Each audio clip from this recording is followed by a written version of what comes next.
pada saat mengerjakan tugas. Kenapa? Karena banyak dari kalian itu sering kebiasaan menunda tugas dan tidak mengerjakannya tepat pada waktunya. Jadi dikumpulkan itu pada saat deadline atau H-1 baru dikumpulkan. Jadi anak-anak, layanan kita pada hari ini akan berlangsung selama 40 menit. Jadi Ibu akan menjelaskan terkait tahapan kegiatan kita. Ada beberapa tahapan. Yang pertama tadi berdoa sudah kita lakukan berdoa bersama.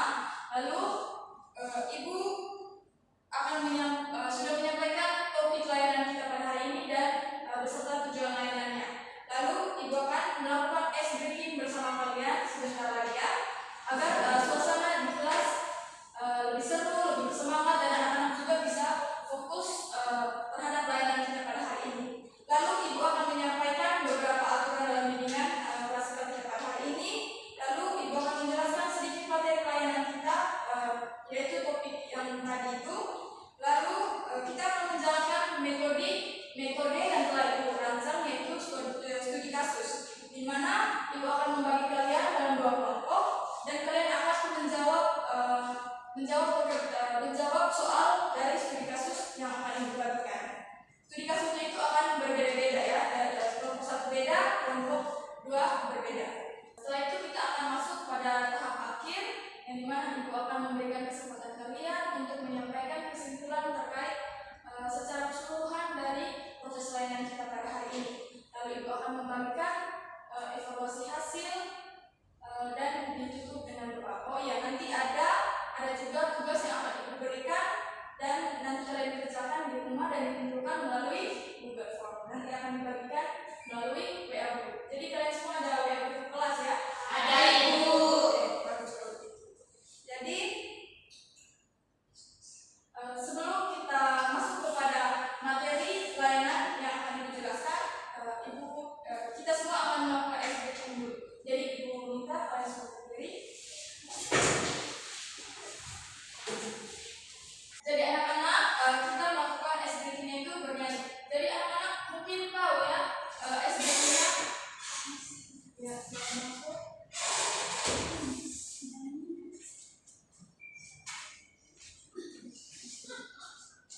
Jadi anak-anak mungkin tahu SBM-nya bernyanyi seperti ini. Ayo kawan semua. Tahu? Kita langsung saja ya. Ya. Ayo Kawan semua bertepuk tangan, sekali lagi bertepuk tangan, maju 1 langkah, bertepuk tangan, sekali lagi bertepuk tangan, mundur 2 langkah,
langsung jelaskan saja ya.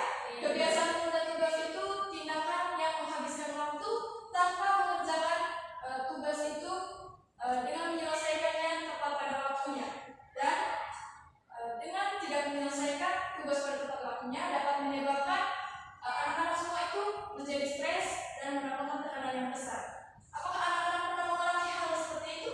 Pernah, Ibu. Jadi itulah sebabnya Ibu mengambil materi ini ya. Nanti Ibu akan menjelaskan juga strategi agar anak-anak Ibu semuanya itu tidak memiliki kebiasaan menunda tugas ya. Jadi anak-anak bisa mengerjakan tugas itu tepat pada waktunya tanpa mengumpulkan tugas itu pada tunggu deadline dulu baru mengerjakannya. Oke. Selain mengenai manajemen waktu dan kebiasaan menunda tugas itu sendiri, ada juga dampak negatif dari menunda tugas. Yang pertama itu hasil pekerjaan menjadi buruk karena dikerjakan dalam waktu yang terburu-buru. Jadi anak-anak, ketika kalian mengerjakan tugas dengan terburu-buru, maka hasilnya pasti tidak akan bagus ya. Ya. Lalu yang kedua itu memicu stres dan rasa cemas karena tekanan waktu yang semakin besar. Pasti kalian pernah mengalami hal itu yang merasa stres, merasa tekanan, merasa cemas, merasa panik pada saat mengerjakannya dengan terburu-buru. Lalu yang ketiga itu menyebabkan keterlambatan dalam menyelesaikan tugas dan menurunnya nilai akademik. Jadi ketika kalian menyelesaikan tugas tidak tepat pada waktunya lalu dikumpulkan kepada Bapak Ibu guru di waktu yang tidak sesuai, pasti Bapak Ibu guru akan konsekuensinya itu menurunkan nilai kalian ya.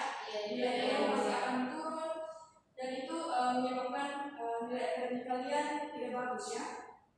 Lalu yang keempat itu membuat sikap tidak bertanggung jawab dan tidak disiplin yang bisa mempengaruhi kehidupan di masa depan. Jadi anak-anak, ketika kalian memiliki kebiasaan menunda tugas, kalian di SMP nanti karena kalian di saat ini sering menunda tugas, maka di masa depan ketika kalian kerja ataupun pada saat kuliah nanti akan terbawa, dan karena tekanan pada saat kita bekerja dan kuliah di waktu SMP itu berbeda ya. Jadi kebiasaan kalian menunda tugas akan terbawa sampai pada saat kuliah ataupun pada saat kalian bekerja.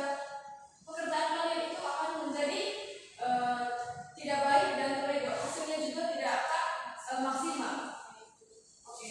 Jadi anak-anak dari yang Ibu sampaikan sampai sini paham? Paham, Ibu. Jadi ada juga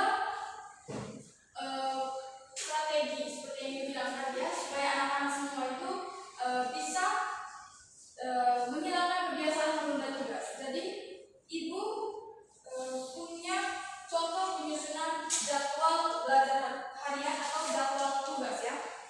Misalkan di hari Senin kalian mengikuti mata pelajaran matematika. Jadi kalian bisa membuat jadwal dalam jadwal hariannya kalian. Jadi kalian bisa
Jadi pengingatnya itu bisa lebih awal dari waktu mulai kalian mengerjakan. Mengapa seperti itu? Supaya kalian bisa mempersiapkan buku, alat tulis di meja belajar kalian.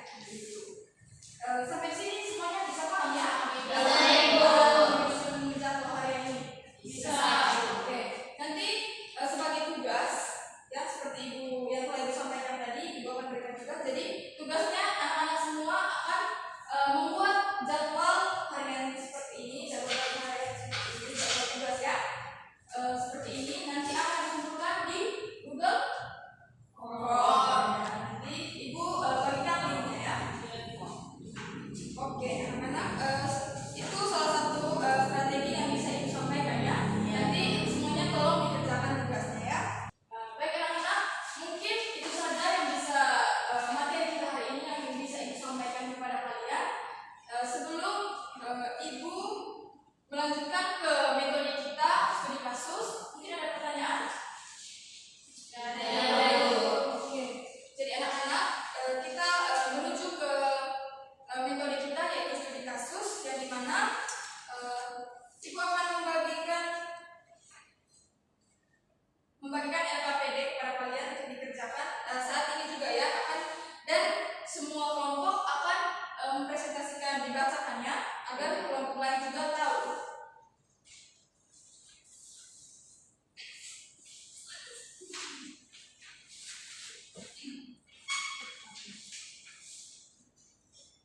Oke, oh iya, Ibu akan membagikan ke dalam kelompok. Jadi anak Kira bergabung dengan teman-teman kelas ini. Yang ini kelompok 1 dan ini yang kelompok 2. Ya, kelompok ini, Ibu. Iya, kelompok saja ya.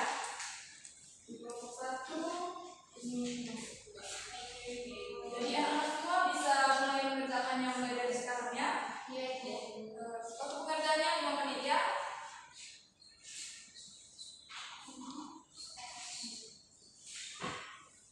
Baik anak-anak, apakah sudah selesai mengerjakan? Sudah, Ibu. Oke, kita langsung saja ya. Dari kelompok 1 bisa mempresentasikan, dibacakan ya. Iya, Ibu. Jawabannya. Dan Oh ya, dengan studi dengan kasusnya dijawab ya. baik, kasusnya di sini ada seorang anak bernama Hana. Hana ini sering menunda mengerjakan tugas pelajaran karena merasa kurang semangat dan bosan saat belajar sendirian. Biasanya ini membuat Hana tergesa-gesa menyelesaikan tugas atau mendekati tenggang waktu sehingga nilai akademiknya turun. Nah, adapun pertanyaannya Ibu, yang pertama, apa penyebab utama Hana sering menunda tugas? Jawaban dari kelompok kami yaitu penyebab utamanya karena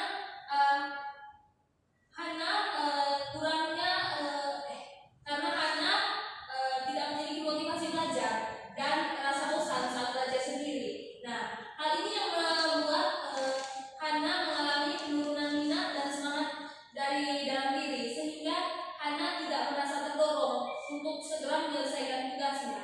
Nah, di sini Hana merasa belajar sendirian membuatnya cepat jenuh dan tidak memiliki dukungan sosial atau suasana yang memotivasinya. Terus jawaban nomor 2 dengan pertanyaan dampak yang dirasakan Hana karena kebiasaan menunda. Nah, di sini yang pertama, dampaknya Hana ini sering tergesa-gesa dalam menyelesaikan tugas menjelang tenggang waktu. Yang kedua, kualitas tugas yang dikerjakan Hana ini tidak optimal karena dikerjakannya terburu-buru. Yang ketiga, nilai akademiknya menurun. Dan yang keempat, Hana juga menurunkan dia merasa stres, cemas, dan tidak percaya diri terhadap kemampuan belajarnya.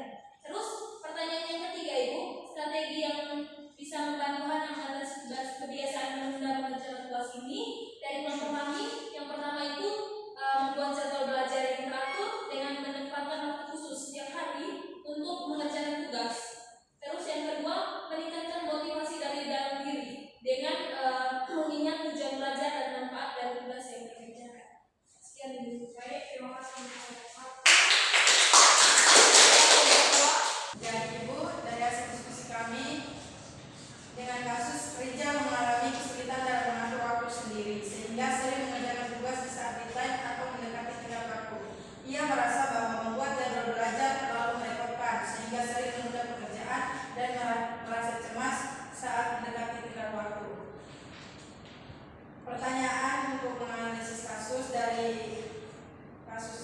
kasusnya Rizal.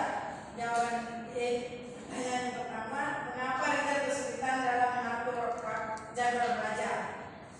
Jawaban dari diskusi kami, Rizal kesulitan mengatur jadwal belajar karena ia menganggap membuat jadwal belajar sebagai hal yang merepotkan dan tidak penting. Hal ini menunjukkan bahwa Rizal memiliki rendahnya kesadaran akan pentingnya manajemen waktu serta kurangnya disiplin dan kebiasaan terstruktur dalam belajar. Akibatnya, ia tidak memiliki panduan waktu yang jelas untuk menyelesaikan tugas-tugasnya. Pertanyaan yang kedua, apa bahaya dari kebiasaan menunda tugas seperti yang dialami Rizal? Jawabannya yang pertama, menumpuknya tugas sehingga harus dikerjakan dalam waktu singkat. Yang kedua, kualitas hasil belajar menurun karena tugas yang dikerjakan terburu-buru. Yang ketiga, menghambatnya pembentukan tanggung jawab dan disiplin diri. Yang keempat, menimbulkan stres, kecemasan dan rasa bersalah menjelang tenggat waktu. Pertanyaan yang ketiga, langkah apa yang bisa dilakukan Rizal agar bisa mengelola waktunya dengan baik? Jawaban dari kelompok kami, yang pertama itu membuat jadwal belajar sederhana dan realistis. Yang kedua, membagi tugas besar menjadi bagian-bagian kecil agar terasa lebih mudah dikerjakan. Yang ketiga, mencari dukungan dari teman atau guru agar lebih termotivasi dan terpantau dalam menjalankan jadwal belajar. Terima kasih kelompok 2. Jadi anak-anak, terima kasih dari kelompok 1 dan kelompok 2 sudah mempresentasikan hasil studi kasusnya tadi. Oke, jadi anak-anak dari dua kasus ini, dari kasus Rizal dan Hana, bahwa penyebab mereka tidak menyelesaikan tugas dan sering menunda-nunda karena mereka itu merasa bosan, lalu karena kurangnya motivasi belajar, dan juga mungkin karena ada gangguan dari luar ya. Jadi anak-anak dari dua kasus ini banyak penyebabnya ya, mulai dari mereka jadi tergesa-gesa, mengalami stres, lalu nilai akademik mereka menjadi menurun. Oke, dari dua studi kasus ini strategi yang juga anak-anak telah sampaikan, Ibu harap dari yang telah dijelaskan, materi dijelaskan, lalu studi kasus yang telah dikerjakan oleh anak dapat diterapkan di rumah kalian masing-masing. Bisa? Bisa. Jadi anak-anak, sebelum kita mengakhiri pertemuan kita pada sore hari ini, Ibu minta satu orang untuk membuat kesimpulan dari yang materi dan proses lain yang telah kita jelaskan. Mungkin bisa satu orang. Saya Ibu. Jadi dari topik kita hari ini dapat saya simpulkan bahwa ada beberapa hal yang mengakibatkan buruk kalau kita menunda-nunda mengerjakan tugas. Contohnya seperti stres karena sudah mendekat deadline. Nah, strategi yang bisa digunakan yaitu dengan membuat jadwal yang teratur sehingga kita bisa mengetahui dan bisa menjadwalkan pekerjaan atau prioritas mana yang harus kita dahulukan. Mungkin bisa memberi close kepada teman. Terima kasih ya. Sebelum itu seperti yang Ibu sampaikan tadi sebelumnya, Ibu akan membagikan evaluasi hasil ya, mungkin diisi sekarang. Ya Ibu.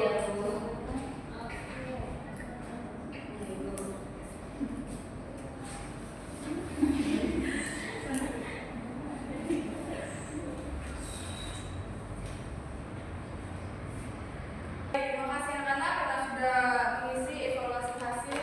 Berakhir sudah kegiatan, tayangan dan topik pembahasan kita pada hari ini. Sebelum kita kembali ke tempat duduk kita masing-masing, Ibu meminta satu orang untuk mengangkat kita dalam doa. Silakan.